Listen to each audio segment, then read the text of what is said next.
सगळ्यात महत्त्वाचा जो भाग आहे म्हणजे पिकांचं नुकसान झालं, त्या पिकांचं नुकसान काही प्रमाणात सरकार भरून देईलही, पण जमिनीचं जे नुकसान झालंय, काय स्थिती आहे जमिनीची? तुम्हाला सांगतो, मी ज्या भागात फिरलो म्हणजे अक्षरशः आमच्याकडे एक माणूस हात वर करून उभारला की त्याला एक परस म्हणते.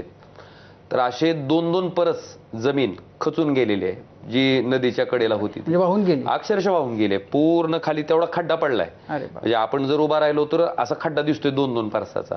आता तेवढी जमीन भरून काढायची, आणि कसं असतंय, ती सुपीक जमीन आहे सगळी, ती माती जी आहे ती सुपीक आहे. कुठलीही जमीन जेव्हा वाहून जाते आणि आपण नवीन माती टाकतो तर ती माती लगेच त्या ठिकाणी उत्पन्न देत नाही तुम्हाला. ती माती उन्हात तळावी लागते तुम्हाला, साधारणतः वर्ष, 1.5 वर्ष, 2 वर्ष. जेव्हा त्या मातीला ऊन लागते मग त्याच्यात उत्पादन क्षमता त्या ठिकाणी त्या मातीची तयार होत असते.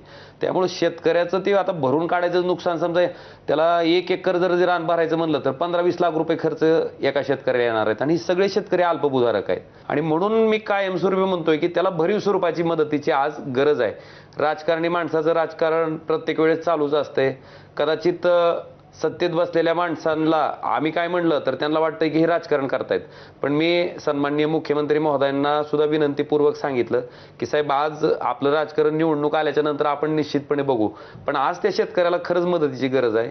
आणि आपण जर त्यांना मदतीचा हात नाही दिला तर शेतकरी वाचणार नाही. कर्जमुक्तीची घोषणा किंवा ह्या पूर परिस्थिती जिथं ओढावलेली आहे किंवा पुरानं जो शेतकरी पुरता नेस्तनाबूत झालाय त्यांच्या बाबतीत तर किमान तुम्ही निर्णय घ्या, ही विनंती मी मुख्यमंत्री महोदयांनाही केली. आणि दुसरी, किमान 50,000 रुपयाची प्रति हेक्टरी मदत तरी शेतकऱ्याला द्या, ज्याच्या माध्यमातून शेतकरी उभा टाकेल. पण